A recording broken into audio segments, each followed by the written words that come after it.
వీళ్ళిద్దరి ఇళ్లను కూడా ఐడెంటిఫై చేసి వాటిని టార్గెట్ చేసి వాటిని పేల్చేయడం కూడా జరిగినట్టు తెలుస్తోంది. అంతర్గతంగా పాకిస్తాన్ నుంచి వాళ్ళు పోస్ట్ చేస్తున్న సమాచారం ప్రకారం. But at the same time వాళ్ళిద్దరు కూడా అక్కడి నుంచి తప్పించుకున్నారు. 78 ఏళ్ళు అతనికి, హఫీజ్ సయీద్కి. అతను ఆల్రెడీ తప్పించుకొని పీఓకేలో షెల్టర్ తీసుకున్నాడు. ఇప్పుడు పీఓకేలో అతను ఎక్కడ ఉన్నాడో బిష్నోయ్ గ్యాంగ్ వెళ్ళి అతని కోసం అక్కడ వేటాడుతోంది. సైమల్టేనియస్గా అంటే ఆపరేషన్స్, బార్డర్ వెంబడి అలర్ట్, ప్రిపేర్నెస్, అలర్ట్ ఇవన్నీ మన వాళ్ళు ఇచ్చారు. అవతల వాళ్ళు కూడా ఇచ్చుకున్నారు.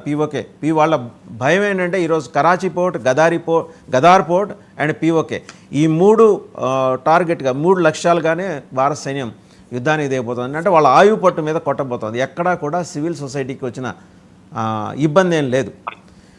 ఓవరాల్గా అంటే మనం డిలే చేశాము అనే వాళ్ళ మాటలకి అజిత్ దోవల్ గారి ఆధ్వర్యంలో, national security advisor Ajit Doval గారి ఆధ్వర్యంలో రక్షణ శాఖ ఇచ్చిన సమాధానం ఎలా ఉందని మీరు అనుకుంటున్నారు? అందరికీ నమస్కారం. వాసుదేవ్ గారు,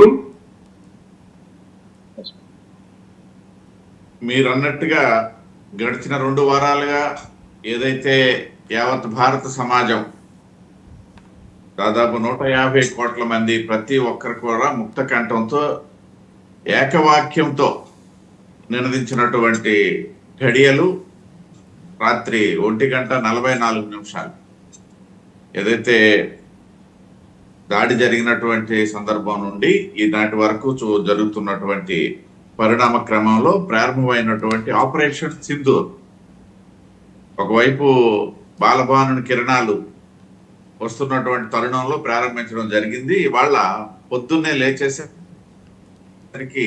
యావత్ భారతావని కూడా ఒక పండగ వాతావరణంలో, సాధారణంగా యుద్ధము అనేసి అంటే భయానక ధోరణి, లేకపోతే భయాందోళనలు, లేకపోతే ముందు జాగ్రత్తలు, ఎలాంటి పరిస్థితులు ఉన్నటువంటి సందర్భం నుండి ఇవాళ ఒక పండగ వాతావరణం కనిపిస్తుంది భారతదేశం. దీనికి కారణం ఏదైతే ఉగ్రమూకలు మొన్న జరిగినటువంటి పహల్గామ్ సంఘటన అయితేనేమి, లేకపోతే గత కొంతకాలంగా జరుగుతూ వచ్చినటువంటి నరమేధం నేపథ్యంలో ఇవాళ భారతదేశం యుద్ధ వాతావరణాన్ని కూడా పండగ వాతావరణంగా చేసుకునే పరిస్థితి వచ్చింది.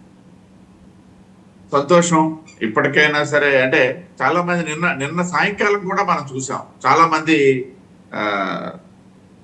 మేధావులు అయితేనేమి సాధారణ పౌరులు కూడా ఇంకా ఎందుకు వేచి చూస్తుంది భారతదేశము అన్నటువంటి ఒక ఆలోచన. ఇక్కడ నేను నరేంద్ర మోడీ గారు అన్నో లేదా కేంద్ర ప్రభుత్వం అన్నో లేదు, ఎందుకంటే ఒక దేశం యునైటెడ్ అయ్యి ఒకే మాట మీదకి వచ్చినటువంటి సందర్భం. అఫ్ కోర్స్ 1-2 అపస్వరాలు ఉంటాయి, వాటి గురించి మనం పట్టించుకోవాల్సినటువంటి పని లేదు. వాస్తవం వచ్చింది, సమయం ఆసన్నమైంది. మీరు అన్నట్టుగా భారతదేశం తాలూకా చిత్తశుద్ధి ఏంటనేది ప్రపంచానికి తెలియజేయాల్సినటువంటి ఆవశ్యకత ఉంది. ఎందుకనేసి అంటే ఇవాళ ఒక ప్రపంచంలోనే 3వ స్థానంలో ఉన్నటువంటి ఆర్థిక వ్యవస్థ నేపథ్యం అయితేనేమి, మొదటి స్థానంలో ఉన్నటువంటి దేశ జనాభా నేపథ్యంలో అయితేనేమి, లేకపోయినట్టయితే దేశంలో ఉన్నటువంటి ప్రభుత్వాధినేత తాలూకా ప్రపంచ ఖ్యాతి అయితేనేమి, వీటన్నిటి నేపథ్యంలో వాళ్ళకి లేనటువంటివి మనకు ఉండాల్సినటువంటి కొన్ని జాగ్రత్తలు తీసుకోవడం అనేది అవసరమే.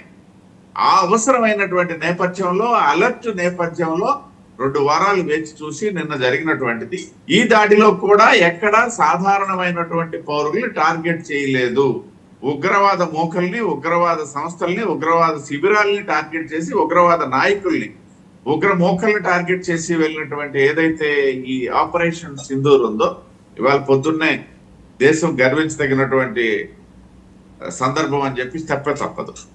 ఇంకొక విషయం ఇక్కడ ఏదైతే ఇవాళ అంటే సాధారణంగా ఒక దేశం దాడి చేసేటప్పుడు ఇక్కడ దేశం మీద దాడి చేయలేదు. మనం ముందుగా మాట్లాడుకున్నట్టుగా ఓన్లీ ఉగ్రవాద స్థావరాలు, ఓన్లీ టెర్రర్ క్యాంప్స్ నే టార్గెట్ చేసి మాత్రమే చేశారు. ఇది ఓన్లీ టెర్రర్ క్యాంప్స్. కానీ ప్రతిస్పందన ఎలా ఉందనేసి అంటే వాళ్ళు ఫీల్ అవుతున్నది ఏంటంటే మా దేశం మీద దాడి చేశారు, మేము ఏదో మిమ్మల్ని చేసేస్తామని ఫీల్ అయినటువంటి వాళ్ళు ఒక దేశం మళ్ళీ వాళ్ళ మీద దాడి, ఏమంటారు, వాళ్ళొక దేశం మళ్ళీ దాని మీద దాడి. మళ్ళీ అది ఆల్రెడీ ఇందాకే చెప్పారు, రోగ్ స్టేట్ అని చంద్ర సాంబశివరావు గారు ఇందాకే చెప్పారు. సాంబశివరావు గారి రిమార్క్స్ చాలా వాల్యుబుల్ రిమార్క్స్. ఎందుకంటే ఆ రంగంలో వారికి ఉన్నటువంటి అనుభవం రీత్యా వాటి జోలికి నేను పోదలుచుకోలేదు. అయితే ఇవాళ పాకిస్తాన్ తాలూకా ధోరణి ఎలా ఉందనేసి అంటే మనం చేసింది ఉగ్రవాద స్థావరాల మీద దాడి. నీకు చేతనైతే ఉగ్రవాదం ద్వారా నువ్వు కూడా నాశనం అయిపోయినటువంటి సందర్భంలో నువ్వు సపోర్ట్ చేయాల్సింది పోయి మా దేశం మీద దాడి చేస్తారా, మేమేదో చేసేస్తామని చెప్పేసి బీరాలు పలుకుతున్నటువంటి తరుణం ఏదైతే ఉందో దీనికి భారతదేశం రాబోయే కొద్ది రోజుల్లోనే సమాధానం చెప్పబోతుంది. దీనికి సంబంధించి అంతర్జాతీయ సమాజం ఏదైతే ఉందో అన్ని దేశాలతో సహా ఎక్సెప్ట్ చైనాకి సంబంధించి వారికి ఉన్నటువంటి కొంత దురుద్దేశం నేపథ్యంలో, నేనేదో వేరే ప్రత్యేక పరిస్థితులు కూడా అన్నా, వారికి ఉన్నటువంటి కొన్ని దురుద్దేశాల నేపథ్యంలో ఏదైనా వారికి ఉన్నటువంటి కొన్ని కాదండి, అన్ని దురుద్దేశాల నేపథ్యంలో అనాలి, కొన్ని కాదు. అన్ని దురుద్దేశాల నేపథ్యంలో అయినప్పటికీ భారతదేశంలో భారతదేశంతో డైరెక్ట్ గా వాళ్ళు చేసినటువంటి యుద్ధంలోనే వాళ్ళకి సత్తా లేక తోకముడిచినటువంటి సందర్భం మనం కొద్ది రోజుల కిందటే చూసాము. అలాంటిది వాళ్ళు ఏదో పాకిస్తాన్ కి సపోర్ట్ చేసి వీళ్ళ భారతదేశానికి ఏదో కీడు చేయగలరు అనేటువంటి పరిస్థితిలో భారతదేశం లేదు, భారతదేశంలో రాజ్య వ్యవస్థ లేదు, భారతదేశంలో పరిపాలకులు లేరు, ప్రజలు అంతకంటే లేరు, అప్రమత్తంగా ఉన్నారు. ప్రజలు సపోర్ట్ దేశ విదేశాల్లో ఉన్నటువంటి భారతీయులందరూ కూడా ఈవేళ గర్వించదగినటువంటి ఒక శుభతరుణం అని చెప్పేసి కీర్తిస్తున్నటువంటి సందర్భంలో ఇది ఒక ముందడుగైతే పడింది. రాబోయే రోజుల్లో తీవ్రవాదం అంతం, పాకిస్తాన్ అంతం అనేది మనం చేయాల్సిన పని లేదు, వాళ్లే అంతం అయిపోతున్నారు.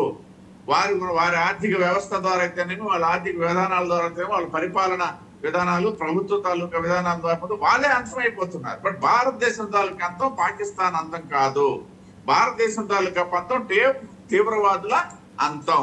ఇది మన తాలూకా ఖచ్చితమైనటువంటి దిశానిర్దేశం. ఆపరేషన్ సింధూర్ ద్వారా పొద్దున్నే ఇవాళ ప్రపంచానికి భారతదేశం ఇవాళ ఆ విషయాన్ని చాటి. రైట్ అండి, ఒకసారి జూపూడి ప్రభాకర్ గారి దగ్గరికి వెళ్దాం. ప్రభాకర్ గారు చూశారు 1:40 భారత రక్షణ శాఖ చేసిన ట్వీట్.